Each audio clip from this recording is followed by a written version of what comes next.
Bonsoir Geneviève Garrigos. Bonsoir. Vous êtes responsable Amérique à Amnesty International. Merci d'être avec nous en direct ce soir sur Europe 1.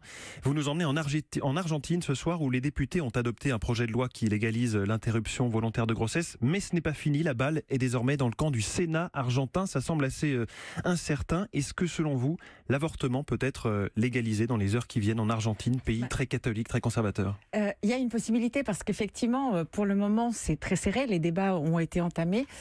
On entend bien les positions de ceux qui sont pour et contre.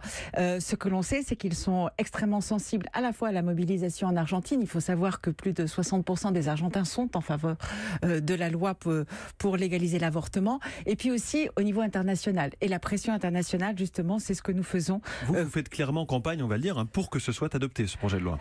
Clairement, parce que aujourd'hui, il faut bien comprendre que l'avortement est légalisé en Argentine sous deux conditions, soit quand la vie de la femme ou sa santé est en danger, soit si ça résulte d'un viol. Or, il y a déjà, ça restreint considérablement les circonstances, et en plus, même ces circonstances-là, que ce soit par des péripéties des médecins, etc., eh bien, c'est extrêmement difficile. Aujourd'hui, il y a 500 000 femmes qui avortent chaque année en Argentine. Il y a une femme qui meurt à peu près chaque semaine des suites d'un avortement, et celles qui vont à l'hôpital avec des complications peuvent se retrouver en prison. Ça veut dire que c'est une situation aujourd'hui, en 2018 en Argentine, qui nous ramène à la nôtre avant 1974, avant Simone Veil? C'est absolument ça.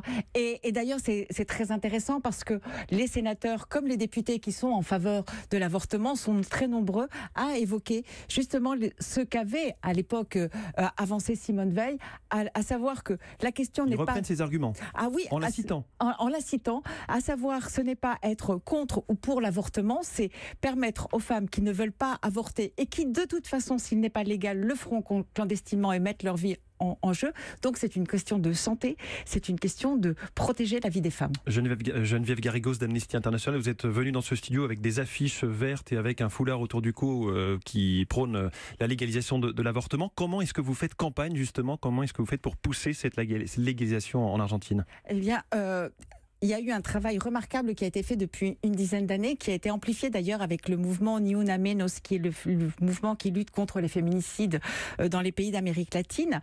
Et eh bien, c'est d'aller voir chaque parlementaire, chaque sénateur, député, comme on l'a fait avec les députés, pour leur donner les motifs pour lequel il faut voter pour cette loi. Du lobbying un par un, quoi. Un par un, pour faire basculer les voix, parce que ça va se jouer à une ou deux voix près.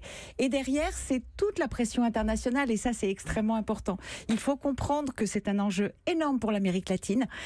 On le voit d'ailleurs, tous les messages qui affluent des associations. Il y a que 2 pays aujourd'hui en Amérique latine qui permettent l'avortement. Voilà, je regardais tout à l'heure une carte qui était très bien faite par le journal La Croix, où on voit une carte de l'Amérique latine. Elle est entièrement rouge ou orange, c'est-à-dire tous les pays dans lesquels l'avortement est interdit. Il n'y a que 2 pays, le Guyana et l'Uruguay, donc 2 petits pays dans lesquels l'avortement est légalisé.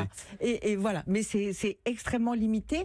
Et en fait, il y avait même des pays comme le Salvador qui permettaient l'avortement en toutes circonstances, qui dans les années 90, sous la pression religieuse, sont revenus à une interdiction totale. Et aujourd'hui, au Salvador, il y a des femmes qui peuvent avoir jusqu'à 50 ans de prison pour une fausse couche.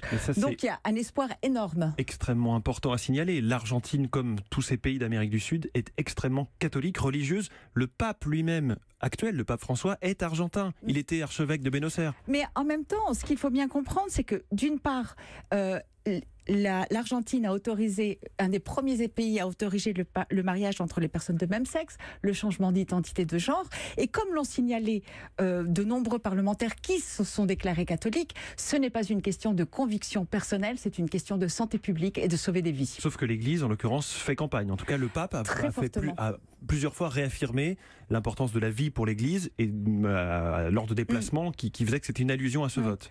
Oui, et la question, là encore, c'est que on parle de la vie. Là, nous disons, la pénalisation n'empêche pas les avortements. Ce qu'elle fait, c'est condamner les femmes soit à choisir entre la prison ou la mort. Est-ce que la société, les électeurs aujourd'hui argentins sont prêts à ce changement-là?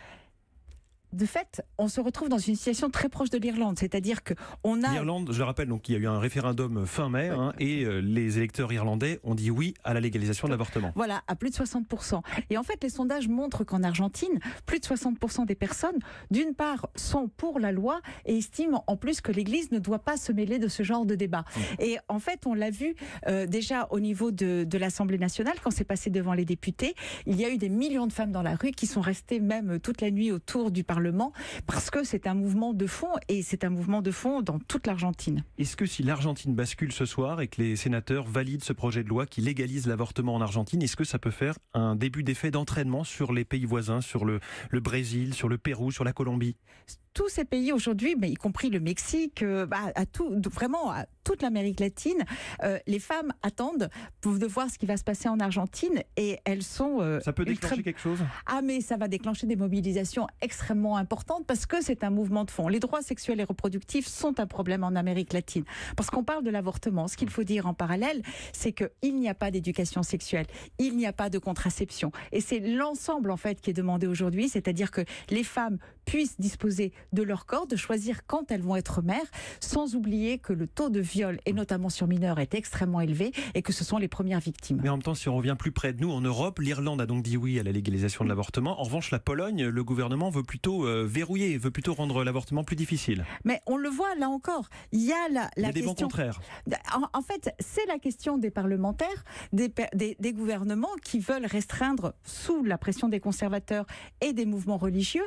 Mais on l'a vu en Pologne, à chaque fois, cela a déclenché des mouvements de femmes, des manifestations très très importantes, parce que c'est en contradiction profonde avec justement ces droits des femmes, avec la société, et ça ne concerne pas que les femmes, c'est aussi les hommes. Eh bien, merci beaucoup, Geneviève Garrigos. Merci à vous. Je rappelle que vous êtes responsable Amérique à Amnesty International. Merci d'être venu en direct dans Europe Soir.